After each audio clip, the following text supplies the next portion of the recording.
It's time for Crimson Tide Rewind, live from Baumhower's Victory Grille in Vestavia Hills, Alabama, on the Crimson Tide Sports Network from Learfield. Crimson Tide Rewind is presented by the Alabama Department of Public Health, who reminds Tide fans, don't wait, vaccinate. Crimson Tide Rewind is also brought to you by Golden Flake, the official potato chip of the Alabama Crimson Tide, and by Baumhower's Victory Grille. Legendary fun, legendary food, and the official watch party location of the Crimson Tide. Now, this is Crimson Tide Rewind. Roll Tide and welcome to Crimson Tide Rewind, live from Baumhower's Victory Grille in Vestavia Hills. This show presented by the Alabama Department of Public Health, who reminds us, don't wait, vaccinate. Welcome, everybody. This is Roger Hoover alongside former Crimson Tide linebacker Cory Reamer. We have our producer and engineer Todd Robbins, video producer Ethan Carabin. We got the Carabins, we got Jenny in the house, and the highlighters back for another season. Roll Tide.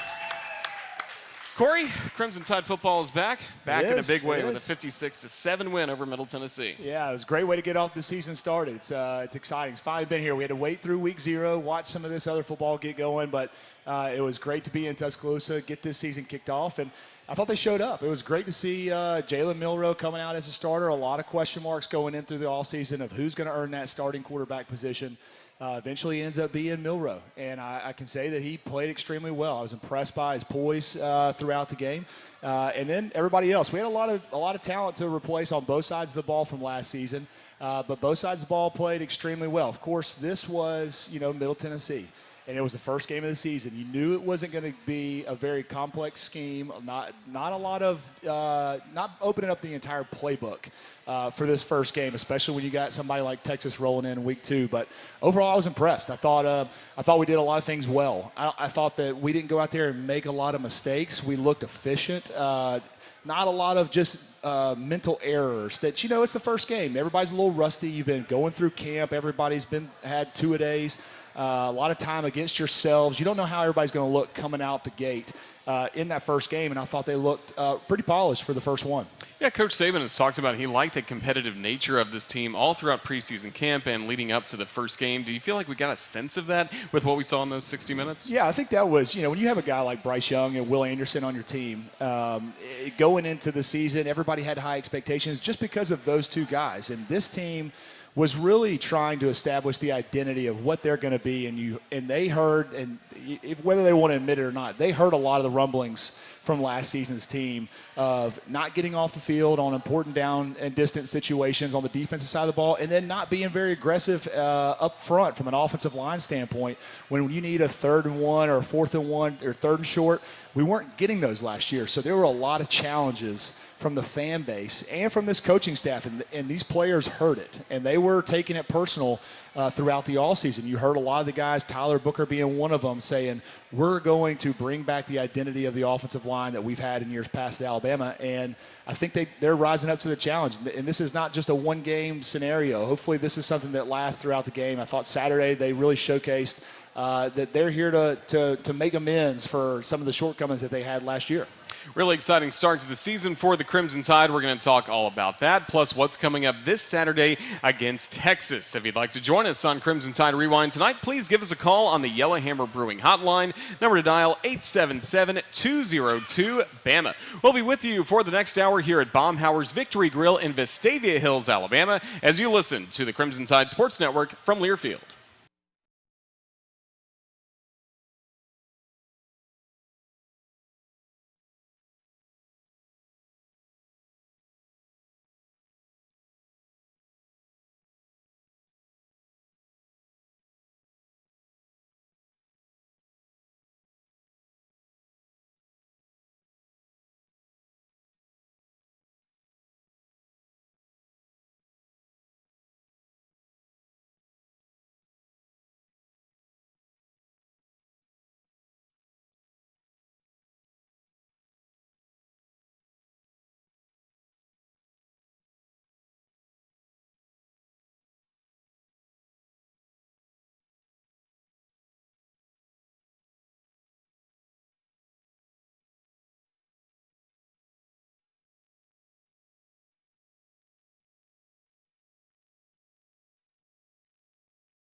Sack of the ball game, first sack of the season, Quandarius Robinson. A reminder, Tide fans, you can keep up with everything Alabama with the Alabama Crimson Tide mobile app presented by Cadence Bank. It's available at the App Store and Google Play. Download the Alabama Crimson Tide mobile app now for free. We just heard Eli Gold on the call of a defensive highlight for the Crimson Tide. Alabama limited Middle Tennessee to only 211 yards of total offense, so one touchdown for the Blue Raiders, but at that point, Alabama had built up a very large lead overall. A strong start by the defense. Yeah, absolutely. I thought there was some moments in the game where you definitely could tell that there was some busted assignments, but that's to be expected with the first game. I thought they played extremely well. We were all looking forward to seeing specifically that linebacker unit. When you got Dallas Turner and Chris Braswell out there, you know what you're going to get from those guys. But Deontay Lawson in the middle, and then Tresman Marshall, the transfer from Georgia, coming in and really playing a pivotal role for us when we're kind of thin at that linebacker position. And I think there's a significant drop-off once you get past those first one or two in the depth chart, especially at that middle position. But overall, I thought they played pretty well.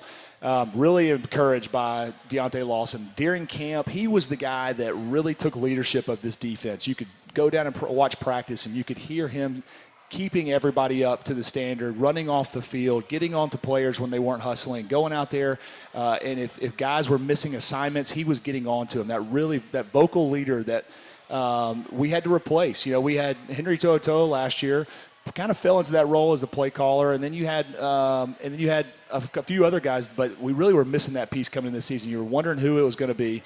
Will Anderson was more of a guy that turned into a vocal leader, but he was more of a go out there and just play hard and hope everybody kept up to his level, his energy level. But I thought Deontay Lawson looked good. He's flying all over the place. You can put him in a lot of different positions, on the edge, in the middle. He can cover, and he's got speed from sideline to sideline. And secondary, I thought looked really good. The other question mark was Terrion Arnold. We saw a few games last year where he got picked on a little bit. You know, you got Kool-Aid McKinstry on the other side, obviously locking him down with one-on-one. Not many people were going to try to throw at Kool-Aid. Terrion was the guy that they were really trying to attack. And first game of the first play of the game from Middle Tennessee's offense, they tried to utilize that, tried to go after Terrion. He made a great play, and hopefully he continued that level going throughout the season. Also really impressive, the debut of Alabama freshman safety Caleb Downs as he led the Crimson Tide in tackles, a game-high 8 tackles for Alabama, and no surprise we see the SEC honor him as the co-freshman of the week. Yeah, and that's good to see because a guy coming into this season, as hyped as he was, a lot of comparisons between him and Minkah Fitzpatrick. Is he the second coming of Minkah? And we all know what Minkah did at Alabama. That's some high praise and a very high bar to set for a freshman coming in. You worry that moment might be too big for somebody like that, but he's lived up to it, led the team in tackles, but not just, it wasn't like he was making tackles, as running backs were breaking downfield at the safety position. He was coming up and having tackles for losses. And you could tell this guy's got a high IQ, which I think is really the main thing that draws the comparison between him and Minkah Fitzpatrick, because Minkah was just that cerebral guy. He knew where to be. He kind of anticipated where the ball was going, and he could come and play downhill and play fast. And for a freshman in this system, with as complicated as this defense is, to pick it up from January to now, to be a starter and have the confidence that he knows what he's supposed to be doing, says a lot about him. He studies a lot. He watches a lot of tape. He asks a lot of questions. You can just tell the little interactions that I have, he means business. And you can tell he's got a goal in mind of playing at the next level, and he takes this as a job very seriously, and it shows in his play.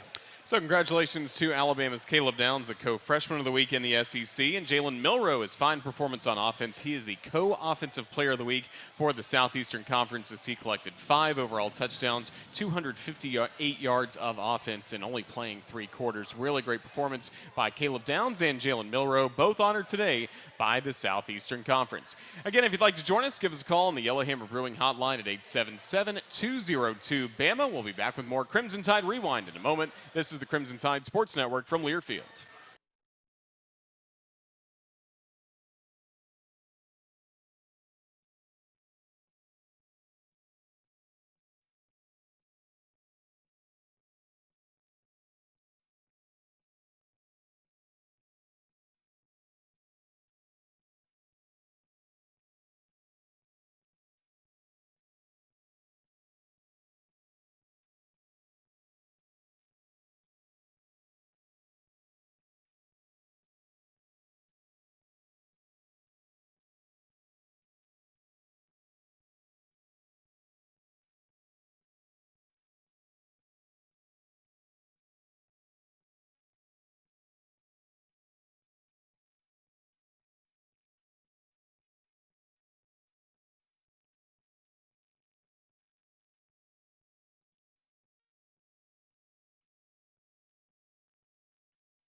Santiago stands in with pressure, intercepted by Alabama, intercepted by the Tide's Jalen T, and he will carry it back to the 40-yard line, and Alabama, up by 2 touchdowns, is back in business.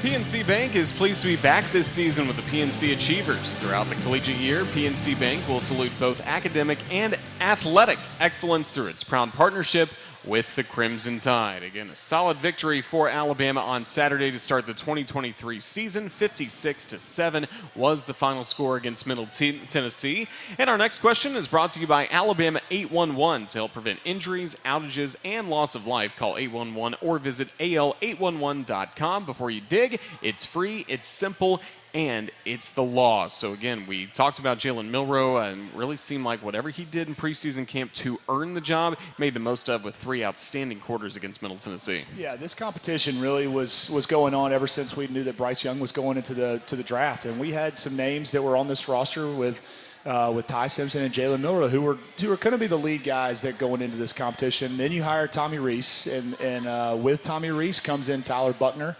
A lot of competition during this offseason, a lot of question marks, and you heard Coach Saban constantly asking, challenging his guys, who is going to be the guy out of these 3, and really 4 with Lonergan as a freshman was really in the mix there for a little bit during camp, I feel like.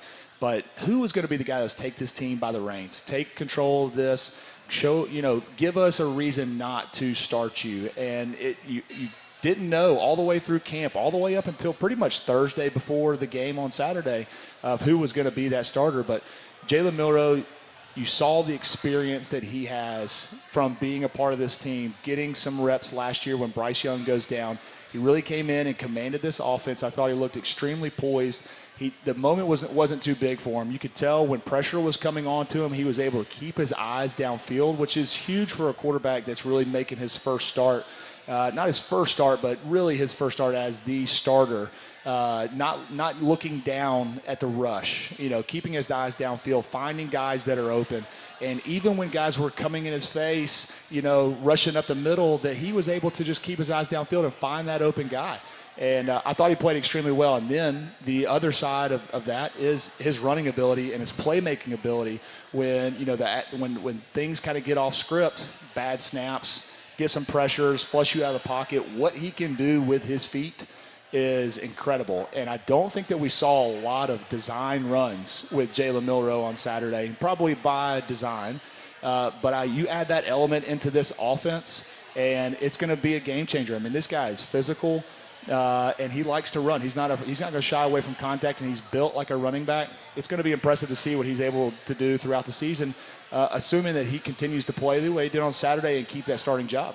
And how about the protection he had? What did you think of the offensive line? Yeah, I thought they did good. I thought there was some obviously in the running game, I felt like we were getting a lot more push up front. We were moving the line of scrimmage effectively, and we were able to run the ball and spread it around. We didn't throw it too much. I think he had 18 attempts in the game on Saturday, Jalen did. And so there wasn't a ton to look at in terms of their pass protection. And you heard Coach Saban talk about it after the game. The misses that we had that caused the sack or caused some pressures to flush us out of the pocket really weren't on this offensive line. It was some of the back protections, back pickups. But one of the things that he did mention was some of the checks at the line of scrimmage. You see certain blitzes, you see something coming from the defense, and he didn't check to adjust the protection to make it more favorable. Those are the things that are going to take time, that he's going to have to just see more reps of throughout the season, and continue to work with Tommy Rees and this offensive staff of noticing what the telltale signs are from these defenses that we're going to be facing, and really slide the protection to give those backs and these offensive linemen the best protection to keep a clean pocket. Those are the only mistakes that I saw. From an offensive line standpoint, I thought they played pretty well. Obviously, there's some stuff to clean up. We got some young guys that are up there. Caden Proctor, I thought, played pretty well. And Tyler Booker, obviously, probably the anchor of this offensive line. Across the board, they played well. I think it was more of just the communication. And we talked about it every year we've done this show. The communication part from an offensive line is the key. When you if you're an offensive line, you see something that needs to be checked, turn around and yell at the quarterback. You know, it reminds me of those A.J. McCarron, Barrett Jones days of when they're trying to make plays and calls, and Barrett's standing his ground. He knows just as much as the quarterback does to make sure we get those checks that give us the best opportunity to be successful. So I was impressed. I thought they were very effective. It's going to be a lot different test this weekend against this Texas front. Certainly will be. We'll continue talking more about what's coming up for the All-State Crossbar Classic between Alabama and Texas coming up on Saturday. And again, if you'd like to join us on the show, give us a call on the Yellowhammer Brewing Hotline, 877-202-BAMA. Back with more in a moment. This is the Crimson Tide Sports Network from Learfield.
Here's the keeper by Milroe. Goes to the right side. Dances down the right sideline.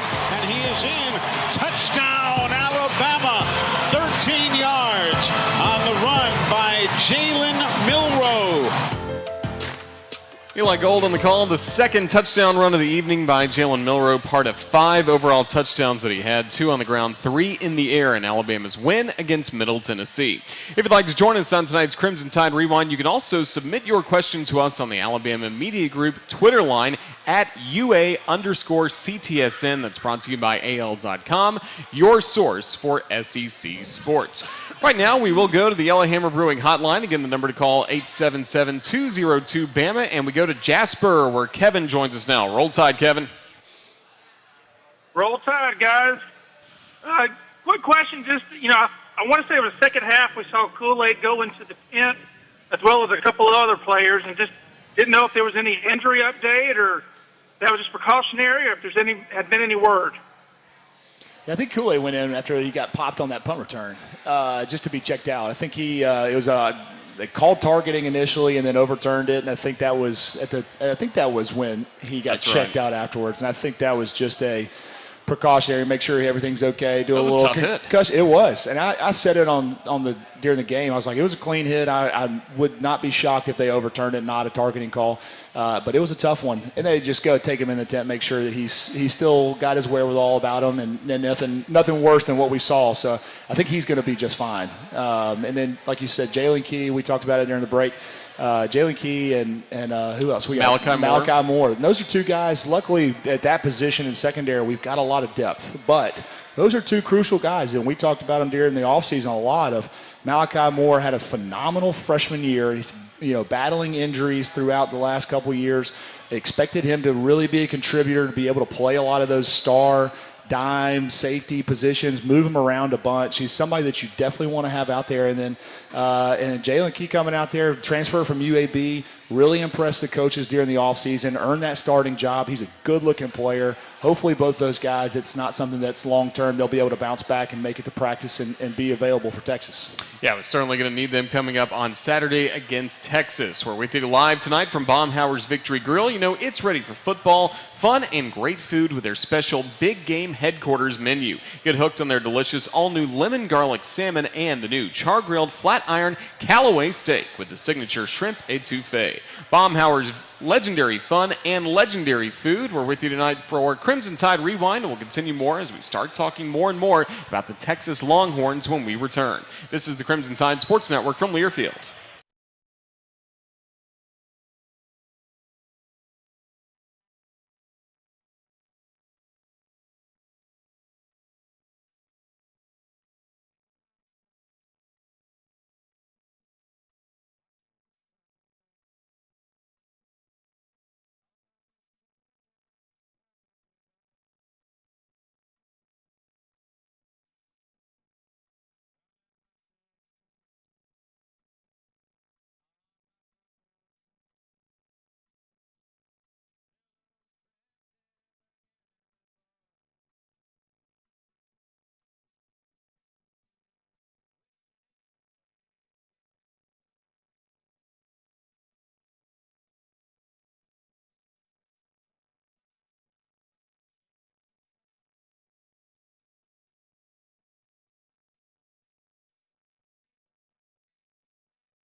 Alabama leads 21-0. Three wides right side. Snap to Milrose. Steps back. Steps up. Loads up. Looks long. Has a man. Touchdown! Alabama! Isaiah Bond. Again, to join us tonight on Crimson Tide Rewind, you can also submit your question to us on the Alabama Media Group Twitter line at UA_CTSN. That's brought to you by AL.com, your source for SEC sports. Crimson Tide winners in Game 1 against Middle Tennessee. And of all the stats from the first ball game, the one I love the most is penalties. Only 2 penalties on Alabama for 19 yards. The highlighters can keep their penalty flags with them Don't throw this any week. flags at us this week. This is a huge turnaround from last season. It seemed like every week we were getting pretty close, especially early on in the year, like double-digit penalties against the team last year. So this is a good surprise, good sign of things to come, hopefully. Luckily we've got Texas at home. And the last year when we played at Texas, a number of penalties in that game. This year's going to be a little bit different, but you like to see guys playing clean football, going out there not getting called for holdings and offsides, because that's just a lack of attention to detail. And like we talked about earlier, this mindset of this team coming in is they've got something to prove. They've got a little chip on their shoulder to bring back some of those old school Alabama, I say old school, of the last 10 years of playing aggressive football, but not hurting yourself. And Coach Saban always emphasizes penalties are things that you can control that really put you in bad positions, and they matter in big games. So hopefully we can continue that trend of a low single-digit number of penalties in each game.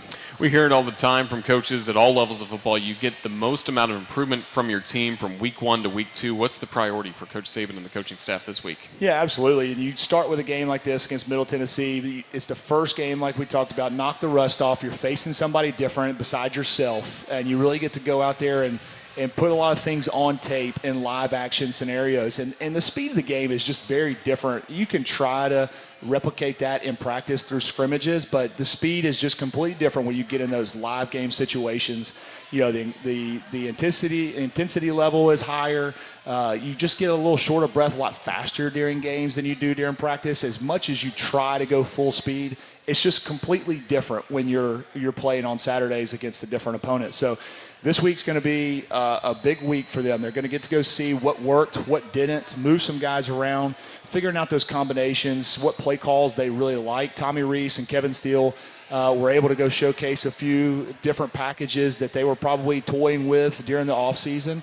It was a good time for them to go out there, but not only is it the biggest week for improvement, you also have a potential top 10 matchup in Texas coming in, so you got to get ready to play. Your attention to detail's got to really rise up.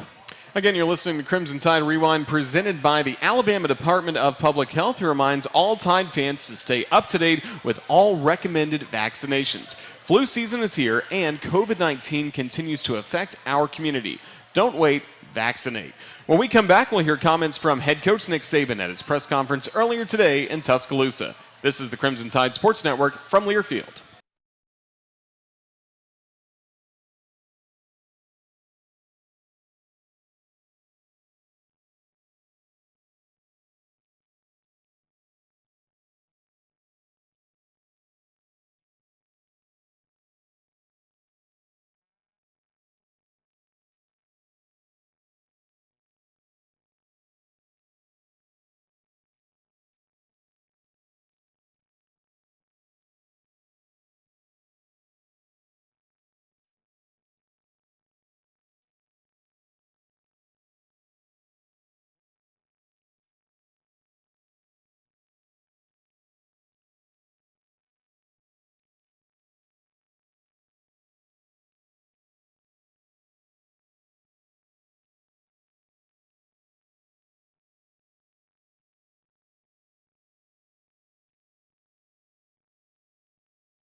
Here's the snap. Milroe, straight drop, looks left. He's flushed out of the pocket. He goes. One man loses his footing. A second man goes down. And that opens up running lanes for Milroe. A 25-yard run.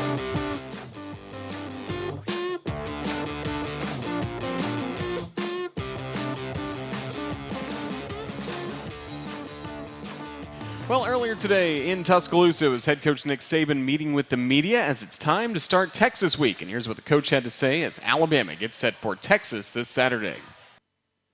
Good. Just in review of the last game. Clear. In the game, competed well in the game. I thought we played, more physical, executed fairly well for the most part. But as in all first games, there's a lot of opportunity to correct things that we didn't get quite right, and I think that it shows a lot in terms of how a team is approaching the season and how much you improve from the first game to the second game. And so the players having the right mindset relative to the challenges that we have internally on our team to get better is important to being able to get those things fixed. I think that games like this are something that players certainly look forward to. It's great that Jalen got recognized as SEC Offensive Player of the Week and Caleb the Freshman of the Week. And but both of those players who played well and obviously got recognized for it, also have to continue to look at the things that they did well and build on those things, and hopefully that confidence helps them in the future. But also stay focused on doing the things that they need to do to improve in terms of their consistency in performance and execution. And I don't think there's anybody on our team who doesn't have something that they could actually improve on relative to their performance last week. So, Texas, I think everybody knows Sark is a really good coach. They've got a really good team. They've got a veteran team returning with, 10 starters on offense, 6 on defense. Really good skilled players on offense, really good quarterback, can throw the ball effectively. They make a lot of explosive plays. Worthy's an outstanding receiver. They've got good running backs. They've got a really good tight end. They're very good on defense. They play really good up front. They're physical. They played extremely well in the first. They're excellent on special. 5 seconds left. This was a really good team all the way around. And that was head coach Nick Saban meeting with the media to start Texas week. And Cory, I got to ask you, as a former Crimson Tide player, the themes he likes to touch on in his weekly address to the media, how similar is that to what he talks to you guys about in the first meeting of the week? No different. What you hear is consistent. We feel like the press conference after the first game could probably be on repeat ever since he's been there for the last 17 years, 16 years. It talks about just us focusing on ourselves. And that's what he emphasizes when he comes into those player meetings as well, is what did we do during this last game that we can clean up, that we have control over? Because there's going to be things that happen during a game that aren't because of stuff that we did, but those things that we can fix ourselves, not because of something that the other team did. That's always been the emphasis ever since he's been there from day one. We went to practice a couple weeks ago, and I was standing next to a guy that also played, and we just laughed at how the schedule is still the same as it was. Now, the way that they do things might be a little bit different. The language is a little bit different, but the process, as he likes to say, is still the same. And one thing that he's always focused on is, what did we do that really shot ourselves in the foot, that killed the drive, or that allowed a big play? And that's what he's talking to his team about after each and every single game. That's what he focuses on. Because, like I said, there's always going to be things that happen that you just can't control. You just got to tip your cap and move on. There was a good play, whatever. But to clean up and have mental error-free games, mistake-free games, those are really on us. And so there's a lot of, like he said in that tape, there's a lot of things that you can improve on, even though we played well. You've got a different level of competition that's coming in this week. You've got a staff that really knows this Alabama football team, and Steve Sarkisian and a few others that have been through our program. They're going to be a little bit more prepared and know exactly what we like to do. And the difference in the game is going to be those little intangibles of making sure you do the little things right. It's going to be exciting on Saturday, Alabama against Texas in the All-State Crossbar Classic. And coming up this Saturday, make sure you stay cool and really all season long with a free non-alcoholic drink of your choice when you purchase a limited edition Alabama Yeti. These vintage Yeti cups are only available at Bryant-Denny Stadium. Elevate your game day with Yeti. You're listening to Crimson Tide Rewind live from Baumhower's Victory Grille in Vestavia Hills. Back with more in just a moment. This is the Crimson Tide Sports Network from Learfield.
Milroe his hands, gets the snap, looks right, throws long, man behind the defense. He's got him. Touchdown, Alabama, Jermaine Burton. That was the first of many of those this year. 48 yards. The prescription for success is presented by Payless Drugs. Payless Drugs, your locally owned family pharmacy with 4 locations in Birmingham. Payless can handle your prescriptions, over-the-counter solutions, and home delivery. Payless at mynewpharmacy.com. And for the Texas Longhorns taking on the Crimson Tide, maybe one prescription for success: keep your starting quarterback healthy and in the game against Alabama. Yeah, absolutely. That's you saw Quinn Ewers going down pretty early last year, and he was off to a hot start. I mean, it was big play after big play, and it seemed like we were overmatched early in the game. Quinn Ewers came out, nobody knew really what to expect. It was his first year to be the starter in Texas, transferred in from Ohio State. He was a highly recruited guy out of high school, left high school a year early to go to Ohio State. A lot of hype around him, and then he comes in. You watch him during the first game, not sure if he's going to live up to it. He never really emerged as a contender at Ohio State. And then he comes out and plays against this Alabama defense and really starts lighting it up. Goes down with a shoulder injury and really struggled with injury for the rest of that season. And then you go to the offseason, and Arch Manning signs with Texas. Now a lot of pressure is on Quinn Ewers. Is he going to win the job, or is it going to be Arch Manning? And we didn't even see Arch Manning on Saturday against Rice. So that tells me they've got a lot of confidence in this Quinn Ewers kid, and he's going to live up to it. He's going to be tough to handle, but that is the main thing. Keep him healthy. I know we're going to be, Kevin Steele especially, is going to be dialing up a lot of pressure packages to try to get him on the ground as often as possible. Yeah, he was off to such a good start last year against the Tide, 9 for 12 with 134 yards before, again, he was injured. Then if you go back to 2009 and that game, the BCS National Championship game at the Rose Bowl Stadium, as of course Colt McCoy left that game with injury as there was a really vicious hit made by Cory Reamer and also one by Marcel Darius that knocked Colt McCoy out. We will say that it was definitely not.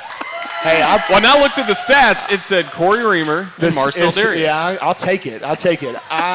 if you go back, don't watch the tape too closely because it's really just me getting blown over by a pulling guard. But I did turn him back into Marcel, and Marcel laid that hit. Unfortunately, Garrett Gilbert came in that game and really lit us up and probably made it a lot closer than Colt McCoy would That changed your night. It did. It did. Absolutely. I was on the sideline for the rest of the game because they went 5 wide trying to play catch up with the offense. But, Texas, after last year's game, the running joke is we got to stop playing Alabama because every time we do, quarterback goes down. So don't wish any ill will on quarterbacks in any football games by any means. But I'm sure that they are paying attention to all that we're bringing and we're not going to slow down. We're going to bring a lot of heat this Saturday on these quarterbacks because they've got a lot of talent on this offensive side of the ball, returning all 5 starters up front on the offensive line, one of the most experienced groups in the country. And then he's got a lot of talent around him with 10 returning starters. You lose Bijan Robinson, which is a huge part of Texas offense from last year. That is a big loss, but they've got a lot of experience on that side of the ball. And I expect Steve Sarkisian to pull out everything he can. This is going to be a tough test. Absolutely. We visited with the voice of the Longhorns, Craig Way, for Crimson Drive driven by NASCAR. That full interview will be coming up on our social media show on Thursday. He said you really can't replace Bijan Robinson with one guy, basically doing it by committee. But as you mentioned, so many returning wide receivers that we saw last year have great performances against Alabama, most notably Xavier Worthy as well as Jordan Whittington. Yeah, it seemed like they were open the entire game. They were finding a way to get open. Even though they weren't able to put points on the board, you can give credit to the defense from keeping them out of the end zone, but those guys were able to make a lot of plays. And not only did you lose Bijan Robinson, but Roschon Johnson was a guy. It was a 1-2 punch in that backfield. They both get drafted this past year. They're replacing those guys, but you've got to believe that Quinn Ewers is feeling really comfortable in his second year as a starter with that group of wide receivers that he's got coming back and the protection that he's got up front, really getting to know each other, second year of being on that line together.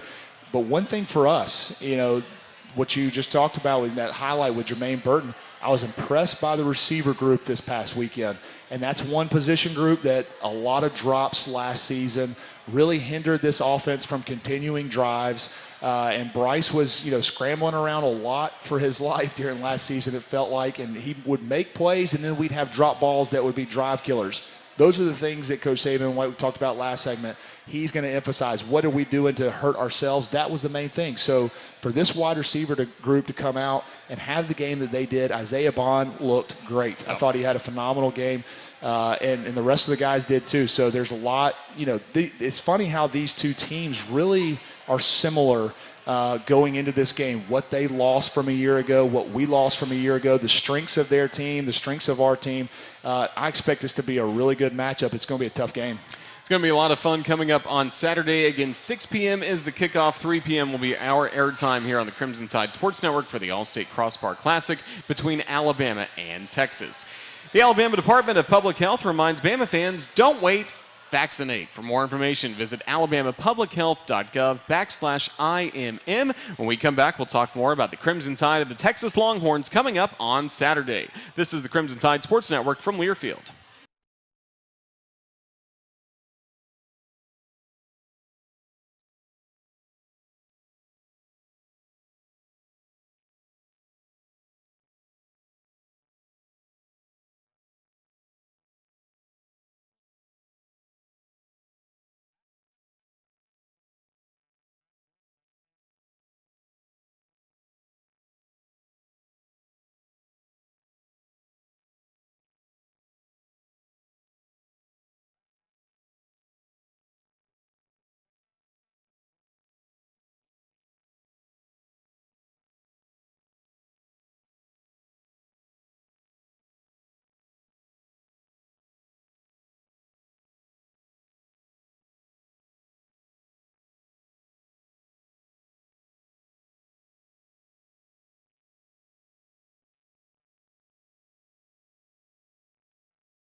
What's on tap next for Bama is brought to you by Yellowhammer Brewing. Hit your stride with a refreshing Yellowhammer beer. Now at Bryant-Denny Stadium and stores near you. Again, it's going to be a great atmosphere coming up on Saturday. The Alabama Crimson Tide against the Texas Longhorns in a matchup we might as well get used to because the Longhorns, the Oklahoma Sooners, coming to the SEC starting next year. Yeah, welcome to the SEC. You got a great environment last season in Texas, and now you get to return the favor. I expect the fan base to be excited about this matchup. There's a lot of overlap with the staff from Texas. So, there's a lot of overlay with coaches that are on that staff, players that are on the team that have been through this Alabama program. A lot of familiarity, and we saw that game coming down to the wire last season. And you got a potential top 10 matchup. I think Texas is 11 at the point right now. But still, this is going to be one of the biggest games of the season. We only had one matchup of ranked teams last weekend, and that was last night, LSU and Florida State. This is going to be the one that Game Day's coming to, Barstool's coming to, SEC Network's coming to. Everybody in the world is coming to this game. So this atmosphere is going to be electric.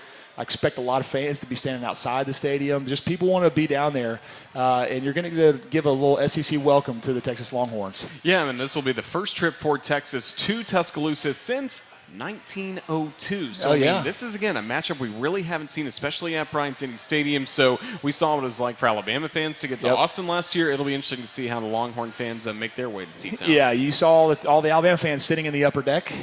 Not a lot of fans in the stadium for the Crimson Tide at Texas last year. Hopefully we return the favor and make it uncomfortable for them.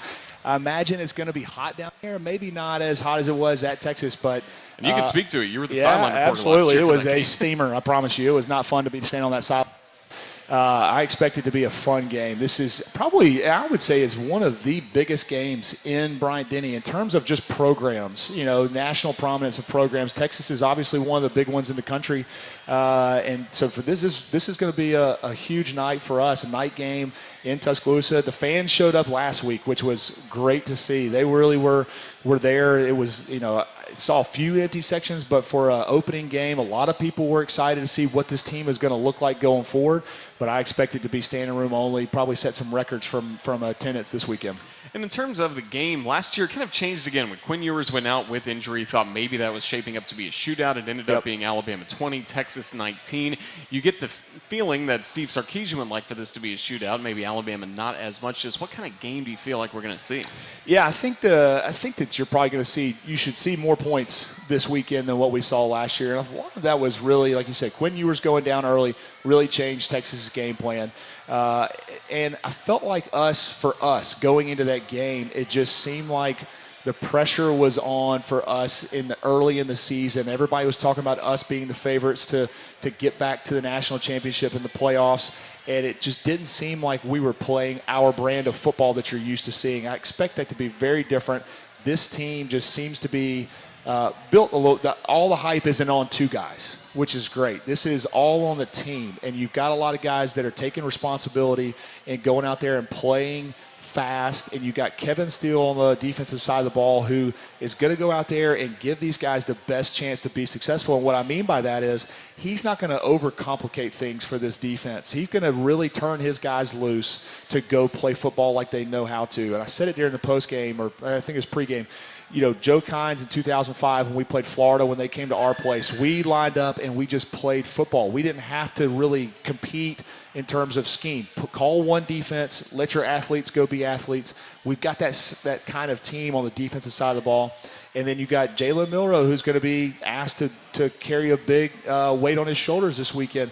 And you heard him talk after the game. That was one of the things I was most impressed by was his poise and the way that he's handling pressure. The moment's not too big for him. He's ready for this spot. I'm excited to see what he does against a lot better competition on Saturday. We're certainly looking forward to it. Again, Alabama against Texas in the All-State Crossbar Classic. Our radio coverage will start at 3 p.m. across the network, kickoff at 6. Of course, you'll be part of our pregame coverage, and you're going to be part of Crimson Tide Rewind, of course, all throughout the season. Yeah. Are you glad Monday nights are back here at Baumhower? I can't wait, man. I'm looking forward to it. It's the best part of the year. It's like Christmas morning. First one, we got it under our belt. First game's over with. Now we're here for the next, 12 weeks? Looking forward to it. Yeah, we certainly are. So again, make plans to join us every Monday night, 6 p.m. right back here at Baumhower's Victory Grill in Vestavia. You can listen, of course, as well on the radio. You can watch on Facebook Live, YouTube as well. We're just really excited that, again, Alabama football season is back. Cory Reamer, the Crimson Tide, as we quickly wrap things up. It looked really sharp on Saturday. This is going to be a fun week coming up. It is. It is. One thing, but we got to mention, we didn't talk about any of the specialists. And we got to give a shout out to the specialists. They're important people. Burnup and it is doing a great job. I watched him in practice. He's really improved from last season, which was a big deal for us in this Texas game. Not being able to flip the field position, that's going to be huge. Hopefully he continues to punt the way that he did on Saturday. And Will Reichert, you know what you get with him. Very crucial for that game last year. It seems like he's back to where he left off, and he's going to be a crucial part of this offense as well, putting points on the board. It's going to be exciting. Roll Tide, Cory. Roll Tide. That is Cory Reamer. I'm Roger Hoover, and thank you so much for listening to tonight's edition of Crimson Tide Rewind from here at Baumhower's in Vestavia Hills. If you missed any portion of tonight's show, you can always download it or catch it on demand on our Alabama Insider podcast. You can download and subscribe wherever you receive your podcast. So that'll do it for Crimson Tide Rewind, again presented by the Alabama Department of Public Health, live from Baumhower's Victory Grill here in Vestavia Hills. Augustine Samuel and Jerry Kelly back at our Learfield studios, engineer Todd Robbins and video producer Ethan Carabin. Cory Reamer and Roger Hoover saying thanks for listening, and from Vestavia Hills, Alabama, Roll Tide.